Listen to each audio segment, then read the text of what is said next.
the United States is tightening the screws on semiconductor manufacturers operating in China, a move that could have far-reaching implications for global tech giants and the broader industry. This latest development is a significant escalation in the ongoing tech war between the U.S. and China, and it's already causing ripples in the market. According to Reuters, the U.S. Commerce Department is implementing stricter regulations that will make it more challenging for companies like Samsung Electronics Company, Ltd., SK hynix Inc., and Intel Corporation to run their fabrication plants, fabs, in China.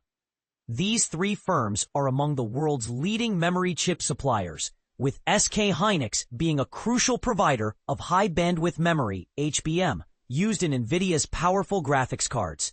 Samsung, on the other hand, is a major player in both RAM and processor markets, supplying components for a wide range of devices, including smartphones. The new rules require these companies to secure licenses before they can install American-made chip-making equipment in their Chinese facilities. The regulations, which will take effect in 120 days, officially allow the companies to continue operating their existing production lines in China, but prohibit them from upgrading equipment or expanding their manufacturing capabilities. This is a critical point because it means that while current operations can continue, future growth in China is effectively stifled. The announcement has already had a noticeable impact on the stock market. Shares of U.S. chip-making equipment suppliers, such as Lam Research Corp. And Applied Materials Inc., took a hit, with Lam Research's stock falling by about 3.8% and Applied Materials declining by 2.7% at the close of trading. This isn't the first time the U.S. has taken steps to restrict China's access to advanced chip-making technology. In 2023, the Commerce Department imposed similar restrictions on the export of advanced chip-making equipment to China, requiring companies to obtain licenses for such shipments.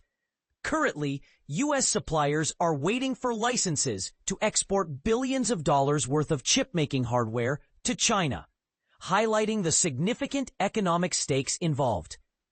Adding another layer to this complex situation, sources told the Wall Street Journal that Alibaba Group Holding Limited has developed a new artificial intelligence AI chip. The company is reportedly using Chinese fabs to manufacture these processors, which rely on older foreign-made equipment and domestically produced hardware. This is the part most people miss. Alibaba's new chip is designed to handle inference workloads, a critical aspect of AI processing, and is expected to support a broader range of applications than the company's previous custom processors.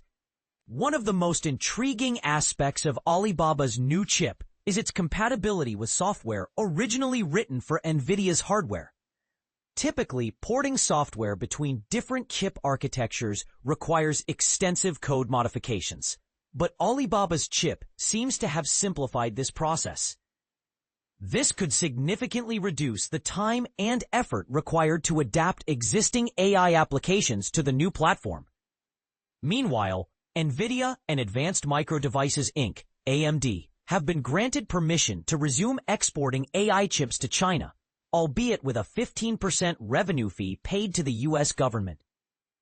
This decision is expected to generate substantial revenue for both companies, with Nvidia alone potentially receiving billions of dollars in orders from Chinese customers by the end of the year. But here's where it gets controversial. While the U.S. government argues that these measures are necessary to protect national security and technological leadership, critics contend that they may ultimately harm U.S. companies by limiting their access to the massive Chinese market. What do you think? Do these restrictions serve a greater purpose, or are they short-sighted and potentially damaging to the global tech ecosystem? Share your thoughts in the comments below.